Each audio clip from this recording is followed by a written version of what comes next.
Hey guys, today I'm going to tell you how to put ghost mode on Snapchat.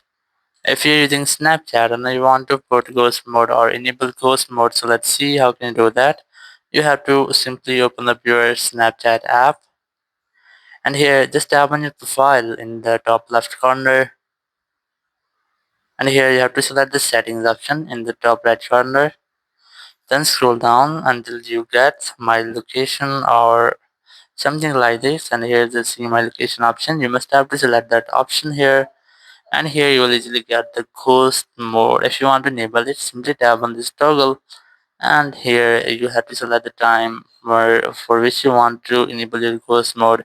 If for 3 hours, 24 hours, and until I turned it off, I'm going to select the third option, and once you have selected, your ghost mode will be enabled. So in this way you can easily enable your ghost mode on Snapchat.